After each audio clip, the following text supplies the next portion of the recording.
ಯೋಚನೆ ಮಾಡಿ, ಒಂದು ಮಾಮೂಲಿ ಗಿಡಕ್ಕೆ ಯಾರಾದ್ರೂ ಅದ್ಭುತ ವೃಕ್ಷ ಅಂತ ಯಾಕೆ ಕರೀತಾರೆ? ಇವತ್ತಿನ ನಮ್ಮ ಈ ವಿಶ್ಲೇಷಣೆಯಲ್ಲಿ ನಾವು ಅದೇ ನುಗ್ಗೆ ಮರ ಅಂದ್ರೆ ಮೋರಿಂಗಾದ ಹಿಂದಿರೋ ರಹಸ್ಯಗಳನ್ನೇ ಒಂದೊಂದಾಗಿ ಬಿಡಿಸಿ ನೋಡೋಣ. ಏನಿದರ ಶಕ್ತಿ, ಇದರ ಹಿಂದಿನ ಕತೆ ಏನೋ, ಬನ್ನಿ ಇದರ ಬಗ್ಗೆ ವಿವರವಾಗಿ ತಿಳಿದುಕೊಳ್ಳೋಣ. ಅದೇ ಪ್ರಶ್ನೆ. ಒಂದು ಗಿಡಕ್ಕೆ ಅದ್ಭುತ ವೃಕ್ಷ ಅಂತ ಹೆಸರು ಬರ್ಬೇಕಾದ್ರೆ ಖಂಡಿತವಾಗ್ಲೂ ಅದರಲ್ಲಿ ಏನೋ ಒಂದು ಸ್ಪೆಷಲ್ ಇರ್ಲೇಬೇಕಲ್ವಾ? ಏನದು ಸ್ಪೆಷಲ್? ಬನ್ನಿ ಇವತ್ತು ಅದನ್ನೇ ಪತ್ತೆ ಹಚ್ಚೋಣ. ಸರಿ, ಹಾಗಾದ್ರೆ ಶುರು ಮಾಡೋಣ. ಈ ಅದ್ಭುತ ವೃಕ್ಷ ಅಂತಾರಲ್ಲ, ಇದರ ಅಸಲಿ ಸೀಕ್ರೆಟ್ ಏನು? ಅದರ ಶಕ್ತಿ ಎಲ್ಲಿದೆ ಅಂತ ನಾವು ಮೊದಲು ಅರ್ಥ ಮಾಡ್ಕೋಬೇಕು. ಆಗ ಮಾತ್ರ ಅದರ ಪೂರ್ತಿ ಲಾಭವನ್ನು ಪಡೆಯೋಕೆ ಸಾಧ್ಯ. ನೋಡಿ, ಮೊರಿಂಗಾದ ನಿಜವಾದ ಪವರ್ ಇರೋದು ಅದರ ಹೊರಗಡೆ ಅಲ್ಲ, ಒಳಗಡೆ. ಅದರ ಎಲೆಗಳಲ್ಲಿ, ಅದರ ಕಾಯಿಯಲ್ಲಿ, ಅದರ ಪೌಷ್ಟಿಕಾಂಶದಲ್ಲೇ ಇದೆ ಅದರ ಅಸಲಿ ಮ್ಯಾಜಿಕ್. ಸೊ ಅದರೊಳಗೆ ಒಮ್ಮೆ ಇಣುಕಿ ನೋಡೋಣ ಬನ್ನಿ, ಏನೆಲ್ಲ ಇದೆ ಅಂತ. ಮೊರಿಂಗಾ ಯಾಕೆ ಅದ್ಭುತ ವೃಕ್ಷ ಅನ್ನೋದಕ್ಕೆ ಮುಖ್ಯ ಕಾರಣ ಏನು ಅಂತ ನೋಡೋಣ. ಅದೊಂದು ರೀತಿ ಪೋಷಕಾಂಶಗಳ ಖಜಾನೆಯದ್ದ ಹಾಗೆ. ನಮ್ಮ ಆರೋಗ್ಯಕ್ಕೆ ಇದು ಹೇಗೆಲ್ಲ ಸಹಾಯ ಮಾಡುತ್ತೆ ಅಂತ ನೋಡೋಣ ಬನ್ನಿ. ಇದ್ನ ಸುಮ್ನೆ ಪೋಷಕಾಂಶಗಳ ಖಜಾನೆ ಅಂತ ಕರೆಯಲ್ಲ, ಇದರಲ್ಲಿ ಅಷ್ಟೊಂದು ಸತ್ವ ಅಡಗಿದೆ. ಇದು ಬರೀ ಹೇಳೋಕಷ್ಟೇ ಅಲ್ಲ, ನಿಜಕ್ಕೂ ಇದೊಂದು ನ್ಯೂಟ್ರಿಯೆಂಟ್ಸ್ನ ಟ್ರೆಷರ್ ಚೆಸ್ಟ್ ಇದ್ದ ಹಾಗೆ. ಈ ಒಂದೇ ಒಂದು ಹೋಲಿಕೆ ಸಾಕು ಅದರ ತಾಕತ್ತೇನು ಅಂತ ಹೇಳೋಕ್ಕೆ. ಜಸ್ಟ್ 100 ಗ್ರಾಮ್ ಅಷ್ಟೇ. ಅಂದ್ರೆ ಒಂದ್ ಸಣ್ಣ ಬಟ್ಲಷ್ಟು ನುಗ್ಗೆ ಸೊಪ್ಪು ತಗೊಂಡ್ರೆ ನಮ್ಮ ದೇಹಕ್ಕೆ ಬೇಕಾಗಿರೋ ಬಹುತೇಕ ಪೋಷಕಾಂಶಗಳು ಅದರಲ್ಲೇ ಸಿಕ್ಬಿಡುತ್ತೆ.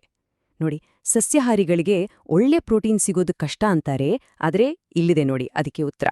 ಅದರ ಜೊತೆಗೆ ಜೀರ್ಣಕ್ರಿಯೆಗೆ ಬೇಕಾದ ಫೈಬರ್, ಹಾಗೆ ದೇಹದ ಬೇರೆ ಬೇರೆ ಕೆಲಸಗಳಿಗೆ ಬೇಕಾದ ವಿಟಮಿನ್, ಮಿನರಲ್ಸ್, ಒಂದ್ ರೀತಿ ಮಿನಿ ಸೈನ್ಯವೇ ಇದೆ ಇದರಲ್ಲಿ. ಅಬ್ಬಾ, ಇದರಲ್ಲಿರೋ ಒಂದು ವಿಟಮಿನ್ ಬಗ್ಗೆ ಅಂತೂ ಹೇಳಲೇಬೇಕು, ಅದು ವಿಟಮಿನ್ ಎ. ಕ್ಯಾರೆಟ್ ತಿಂದ್ರೆ ಕಣ್ಣಿಗೊಳ್ಳೇದು ಅಂತಾರಲ್ಲ, ಆದ್ರೆ ಕೆಲವು ಅಧ್ಯಯನಗಳ ಪ್ರಕಾರ ನುಗ್ಗೆ ಸೊಪ್ಪಲ್ಲಿ ಕ್ಯಾರೆಟ್ಗಿಂತಲೂ ಹೆಚ್ಚು ವಿಟಮಿನ್ ಎ ಇರತ್ತಂತೆ. ಯೋಚನೆ ಮಾಡಿ, ನಮ್ಮ ಕಣ್ಣಿನ ಆರೋಗ್ಯಕ್ಕೆ, ನಮ್ಮ ಇಮ್ಯುನಿಟಿಗೆ ಇದು ಎಷ್ಟು ಮುಖ್ಯ ಅಲ್ವಾ? ಸೊ ಈ ಥರದ ಪೋಷಕಾಂಶಗಳೇ ಮೊರಿಂಗಾದ ಹೆಲ್ತ್ ಬೆನಿಫಿಟ್ಸ್ಗೆ ಅಡಿಪಾಯ. ಸರಿ, ಪೋಷಕಾಂಶಗಳ ಖಜಾನೆ ಅಂತಾಯ್ತು. ಆದ್ರೆ ಇದರಿಂದ ನಮ್ಮ ಆರೋಗ್ಯಕ್ಕೆ ಆಗುವ ಪ್ರಯೋಜನಗಳಾದ್ರೂ ಏನು? ಇದನ್ನ ಸಿಂಪಲ್ ಆಗಿ 3 ಭಾಗಗಳಾಗಿ ವಿಂಗಡಿಸಿ ನೋಡೋಣ. ಮೊರಿಂಗಾ ನಮ್ಮ ದೇಹದ ಮೇಲೆ 3 ಮುಖ್ಯವಾದ ಕೆಲಸಗಳನ್ನು ಮಾಡುತ್ತೆ. ಮೊದಲನೆಯದು ರಕ್ಷಣೆ, ಎರಡನೆಯದು ನಿಯಂತ್ರಣ ಮತ್ತು ಮೂರನೆಯದು ಬಲವರ್ಧನೆ, ಅಂದ್ರೆ ಪ್ರೊಟೆಕ್ಷನ್, ರೆಗ್ಯುಲೇಷನ್ ಮತ್ತು ಸ್ಟ್ರೆಂಥನಿಂಗ್. ಒಂದೊಂದಾಗಿ ನೋಡೋಣ ಬನ್ನಿ. ಮೊದಲನೇ ಕೆಲಸ ರಕ್ಷಣೆ. ಇದನ್ನ ನಮ್ಮ ದೇಹದ ಪರ್ಸನಲ್ ಬಾಡಿಗಾರ್ಡ್ ಅಂತಾನೆ ಕರೀಬಹುದು. ಯಾಕಂದ್ರೆ ಇದರಲ್ಲಿರುವ ವಿಟಮಿನ್ ಎ, ಸಿ, ಇ ನಮ್ಮ ರೋಗ ನಿರೋಧಕ ಶಕ್ತಿಯನ್ನು ಬೂಸ್ಟ್ ಮಾಡಿ ಚಿಕ್ಕಪುಟ್ಟ ಕಾಯಿಲೆಗಳು ನಮ್ಮ ಹತ್ತಿರನೂ ಸುಳಿಯದ ಹಾಗೆ ನೋಡಿಕೊಳ್ಳುತ್ತೆ. ಅಷ್ಟೇ ಅಲ್ಲ, ಇದರಲ್ಲಿರೋ ಆಂಟಿಆಕ್ಸಿಡೆಂಟ್ಸ್ಗಳು ನಮ್ಮ ದೇಹದ ಕೋಶಗಳಿಗೆ ಹಾನಿ ಮಾಡುವ ಫ್ರೀ ರ್ಯಾಡಿಕಲ್ಸ್ ಅನ್ನೋ ವಿಲನ್ಗಳ ವಿರುದ್ಧ ಹೋರಾಡುತ್ತೆ. ಜೊತೆಗೆ ದೇಹದ ಒಳಗಿನ ಉರಿಯೂತವನ್ನು ಕಡಿಮೆ ಮಾಡುತ್ತೆ. ಎರಡನೇ ಕೆಲಸ ನಿಯಂತ್ರಣ. ಇದು ನಮ್ಮ ದೇಹದ ಇಂಟರ್ನಲ್ ಸಿಸ್ಟಮ್ ಅನ್ನ ಒಂದು ರೀತಿ ಟ್ಯೂನ್ ಮಾಡಿದ ಹಾಗೆ.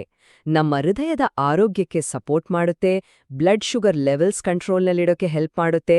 ಅಷ್ಟೇ ಅಲ್ಲ, ಇದರಲ್ಲಿರೋ ಹೈ ಫೈಬರ್ ಕಂಟೆಂಟ್ ಇದೆಯಲ್ಲ, ಅದು ನಮ್ಮ ಜೀರ್ಣ ವ್ಯವಸ್ಥೆಯನ್ನ ಸ್ಮೂತ್ ಆಗಿ ಇಟ್ಟು ಎಲ್ಲವೂ ಸರಿಯಾಗಿ ನಡೆಯೋ ಹಾಗೆ ನೋಡ್ಕೊಳ್ಳುತ್ತೆ. ಇನ್ನು ಮೂರನೇ ಕೆಲಸ ಬಲವರ್ಧನೆ. ಅಂದ್ರೆ ನಮ್ಮ ದೇಹದ ಫೌಂಡೇಶನ್ನನ್ನೇ ಸ್ಟ್ರಾಂಗ್ ಮಾಡೋದು. ಇದರಲ್ಲಿ ಐರನ್ ಕಂಟೆಂಟ್ ಜಾಸ್ತಿ ಇರೋದ್ರಿಂದ ರಕ್ತಹೀನತೆ ಅಂದ್ರೆ ಅನಿಮಿಯಾ ಬರೋದ್ ಹಾಗೆ ತಡೆಯುತ್ತೆ. ಕ್ಯಾಲ್ಶಿಯಂ ಕೂಡ ಅಧಿಕವಾಗಿರೋದ್ರಿಂದ ನಮ್ಮ ಮೂಳೆಗಳನ್ನ ಗಟ್ಟಿ ಮಾಡುತ್ತೆ.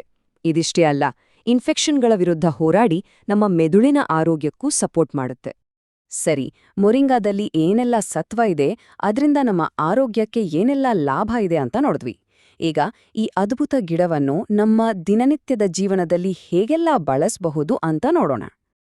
ಅಂದಹಾಗೆ ಇದರ ಉಪಯೋಗ ಕೇವಲ ಅಡಿಗೆ ಮನೆಗೆ ಮಾತ್ರ ಸೀಮಿತವಾಗಿಲ್ಲ.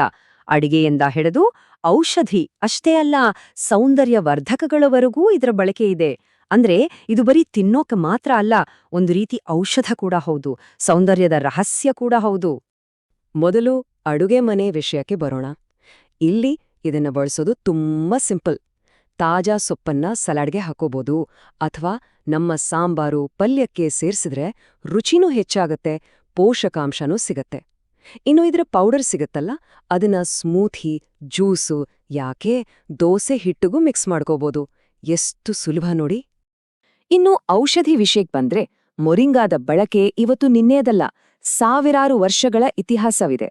ಆಯುರ್ವೇದದಂತಹ ನಮ್ಮ ಸಾಂಪ್ರದಾಯಿಕ ಪದ್ಧತಿಗಳಲ್ಲಿ ಇದೊಂದು ಪ್ರಮುಖ ಸ್ಥಾನವನ್ನೇ ಪಡೆದಿದೆ. ಇವತ್ತು ಜಗತ್ತಿನಾದ್ಯಂತ ಇದರ ಸಪ್ಲಿಮೆಂಟ್ಗಳು ಸಿಗುತ್ತೆ, ಅಂದ್ರೆ ಕ್ಯಾಪ್ಸ್ಯೂಲ್ ರೂಪದಲ್ಲಿ, ಪೌಡರ್ ರೂಪದಲ್ಲಿ.